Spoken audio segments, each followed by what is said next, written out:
actually.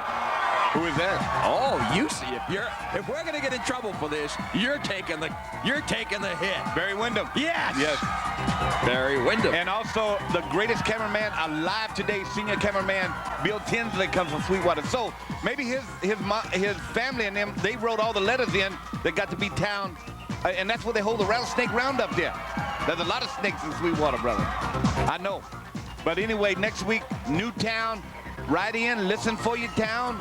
You know what I mean? Could be Brooklyn, New York. It could be. Alex Wright, the Wonder Kid, is a little more focused, I think, lately than, as you said, the Disco Inferno. So what happens here is important, and I cannot stress, Christopher Cruz, the importance of win on national television. And these guys here, you know, Disco, I believe, has lost 2 minutes, so he really needs a win here. The fascinating thing for me after the collar and elbow tie-up and fireman's carry takeover there by Alex Wright is that these two individuals, now opponents, will be on the same team, Dusty, in the Lethal Lottery. Where? As they take on Dick Slater and Earl Robert Eaton. Who said that? That was These announced. two guys? These two guys. They're going to be partners. No, Mean Gene Okerlund told us. Who? Mean Gene who? Mean Gene Okerlund. The man with all the scoops. He's with, that's as far as I know. Wow, man, I like that. We're getting hot. He's going to be here in the Slamboree Lethal Lottery Control Center a couple of times this hour. I tell you what, Mean Gene, as we know, he's the best, and he is bringing you the news. And pairings like this, pairings like the Steiner brothers against each other only on pay-per-view, Slamboree, Lethal Lottery, it's going to really be something. But right now, they can't think about this. They got to think about Disco Duck. Are they saying Disco Duck? I think they are. I hope so. I hope it's Disco Duck. At the Universal Studios in Florida, the jam-packed WCW Prime Arena. Oh, look at that lifter there from Alex Wright. These two wrestlers both of about the same experience level. Actually, they're about the same weight. It's just that Alex Wright, because of his height, looks to not weigh as much as the Disco Inferno. He can fly, however, and Disco is leveled. That was a good move by the Wonder Kid, Alex Wright, and I got a lot of good things to say about Alex Wright. He's stayed focused. He's been in some big matches, and he's came out on the short end of some, and he's come right back, bounced up, got him a victory. He knows the importance of this thing out here right now. He's not dancing around with the Disco Inferno, but Disco Inferno now could turn this thing around, get him one, and get that old momentum going here in mid-96. Dusty, we talked about it right before we went on the air. I'm not even sure if Mean Gene Okerlund knows this. Oh, look at that belly-to-belly. There has been a replacement in the Lethal Lottery, and we'll find out coming up in the control center to see if Mean Gene knows what we know.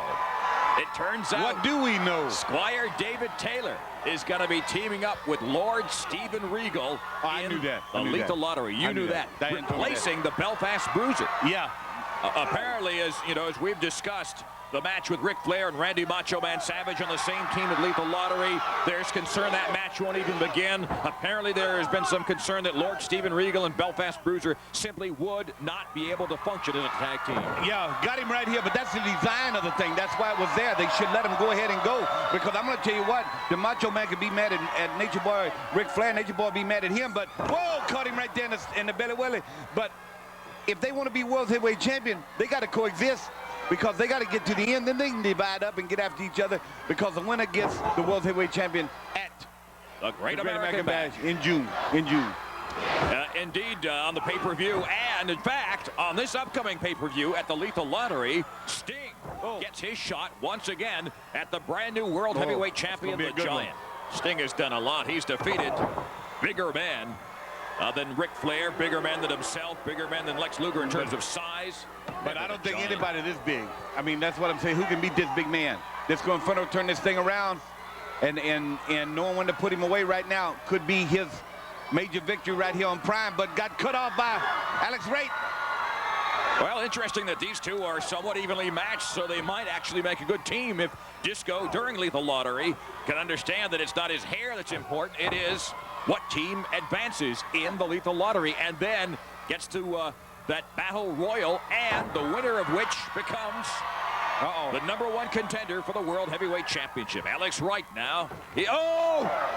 Well, that's 2 times Alex Wright has went for a major high-risk maneuver off the top. Legs were brought up, got him in the belly welly, and right there he missed the rope. hung himself over there. Now then, Disco Inferno might be going for his victory right here. Whoa! Looks right up and over, a waist lock. The German suplex, 1, 2, and 3. Bridges gets it. Ladies and gentlemen, the winner of the match, the Hurricane, Alex Wright. Well, he suffered for it. Disco Inferno, a couple of shots to the gut, looks like to the ribs there. And Alex Wright with a victory, but he will not leave this ring untouched, unscarred, that's for sure. Well, that was a fine victory there for the young Alex Wright right here on